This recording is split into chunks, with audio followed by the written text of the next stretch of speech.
አድማጮቻችን ኤፍኤም አዲስ 97.1 መሰንበቻን እያደመጣችሁ ትገኛላችሁ።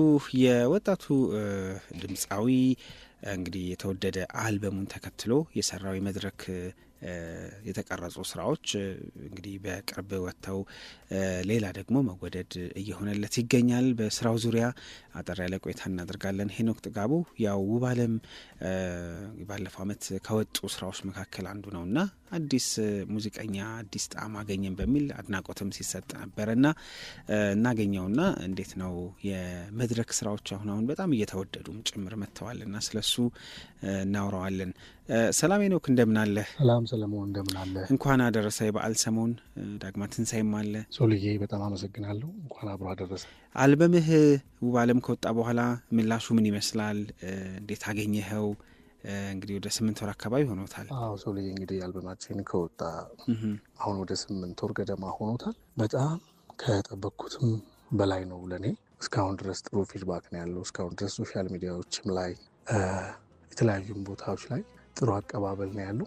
እግዚአብሔር ይመስገን ከጠበቅነው በላይ ነው። ከሲመሽ ውጪ የቱ ተወደደ? ሲመሽ በጣም ነው የተወደደው እና እንደው እንዲህ ሊስት እያደረጉ የዘረዘሩ ይነግሩሃል? አዎ ሶልዬ ሲመሻሽ በጣም ጥሩ ነው እንዳልከው፣ በጣም በብዙዎች ዘንድ እንግዲህ ተወዳጅ ነው። ተወዳጅ ሆኖ አግኝተነዋል። ሌሎቹ እንግዲህ የተለያየ አይነት ወዳጆች ነው ያገኘ ነው። የተወሰኑት አያል ሆዴ ውባለምን ራሱን ያልበሙን መጠሪያ አለቅስሽምን ይሉኛል ከምሰማው አስተያየት ከሚደርሰኝ እስካሁን ድረስ። የተወሰኑት ደግሞ አልችልን፣ ማስረሻዬን፣ እንቺ ካለሽ፣ የለፋንበት ብቻ እውነት ለመናገር ሁሉንም የሚጠቅሱልን ሰዎች አሉ። በአጠቃላይ ይህንን ይመስላል። ቆንጆ ናቸው አቀባበላቸው። እግዚአብሔር ይመስገን። እኔ የምልህ ሄኖክ ከተወደደ በኋላ ወደ መድረክ መጥተህ ስትጫወት እንዴት ነበረ ስሜቱ? ምልህ አብሮ መጫወት ይኖረዋል ብዬ ነው። ሶልያ እሱ በጣም ልዩ ስሜት አለው። እውነት ለመናገር እንግዲህ ስሜቶቹ እያደጉ ነው የመጡት። አልበም ለማውጣት ስትዘጋጅ ያለው ስሜት ሌላ ነው። አልበሙ ከወጣ በኋላ ደግሞ ሰዎች ምን ይላሉ ስለ አልበሙ፣ ምን አይነት ሀሳቦችን ይሰጡናል የሚለውን ነገር ለመስማት መጠበቅም እሱ የተለየ ደግሞ ስሜት አለው። ሌላው ደግሞ ትልቁ ነገር ደግሞ ሰዎች የወደዱልህን ስራ ስቴጅ ላይ ፊት ለፊት አብራቸው ሆነ ስትጫወት ማየት ደግሞ እጅግ እጅግ እጅግ በጣም ልዩ ስሜት የሚሰጥ ጉዳይ ነው እና በጣም ደስ የሚል ጊዜ ነበረ። ከኔ ጋር ሰዎች የኔ ስራዎች አብረው ሲዘፍኑ ፊት ለፊት ሆኖ ማየት ማለት ለእኔ እንግዲህ ትልቁ ስኬት ነው ብዬ ነው የማስበው እና በጣም አሪፍ ጊዜ ነበረ።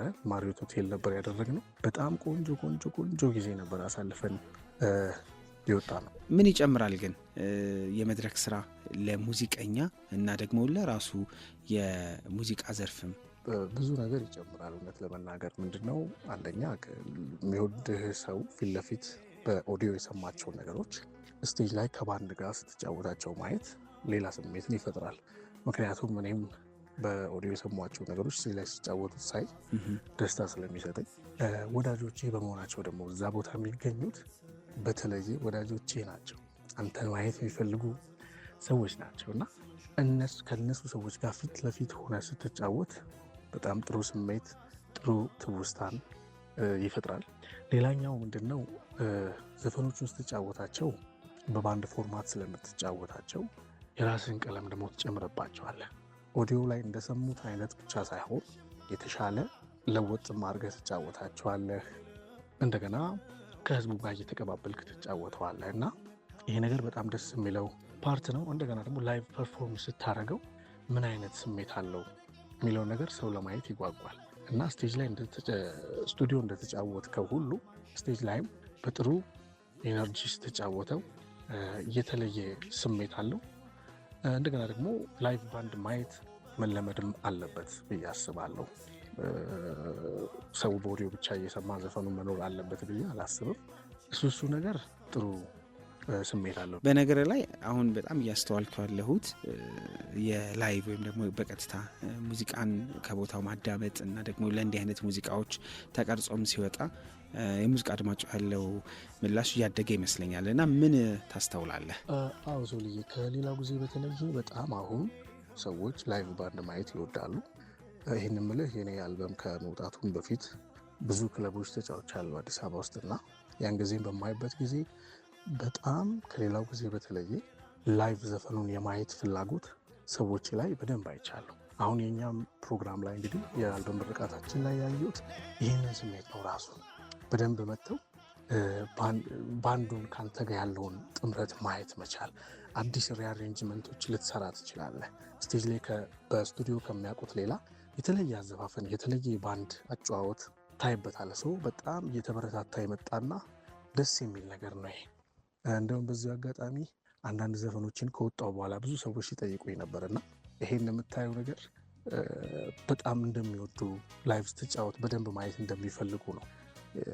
8 ዘፈኖች ብቻ ነበር እኛ የተጫወት ነውና አጠገቤ የመጡ ፎቶ በምንነሳ ጊዜ አያሌው ዴንሳ አልተጫወትክልንም፣ አልኦክሲሽን ጠብቄው ነበረ እኮ እሱ ምናምን አይነት ኮሜንቶችም ይመጣልና ይሄ ረጅም ሰዓት ፐርፎርም እንድታረግም ኤነርጂ ለሌላ ጊዜ የሚሰጥ ጉዳይ። ሄኖክ የመጀመሪያ አልበሙ እንዳለቀ ነው ወደ ሁለተኛ አልበሙ ሄደው የሚል ነገር ሰማሁኝ። ተጀመረ ሁለተኛ አልበም? አሁን ሁለተኛ አልበማችን ተጀምሯል። ምክንያቱም እንግዲህ የተወሰነ ጊዜ እረፍት አድርገናል ከዛኛው ድካም ለመውጣት ማለት ነው። አሁን ግን የሚቋረጥ ነገር ስላልሆነ የሰበሰብን ነው። ከዛ በፊት የሚወጡ ሲንግሎችም ይኖሩናል። እንደዚሁም ኮንሰርትም እያሰብን ነው። በደንብ ደግሞ የአልበም ሪሊዝ ጉዳዩ አድጎ ደግሞ በብዙ ሰዎች በብዙ ወዳጆች መሀል በ8 ወር ውስጥ እንግዲህ ካፈራናቸው ወዳጆቻችን ጋር ደግሞ የምንጫወትበት መድረክ ይኖረናል ብለን እናስባለን። እሺ፣ እናመሰግናለን። እኛ አንዱን ስራ እንጋብዛለን። መልካም ጊዜ ይሆንልህ። እሺ ሶልዬ፣ ስለጋበዝከኝ እኔም በጣም አመሰግናለሁ። መልካም ጊዜ። ቴንኪው። እሺ፣ መሰንበቻ ከዜማ በኋላ ይመለሳል። አብራችሁ ነው።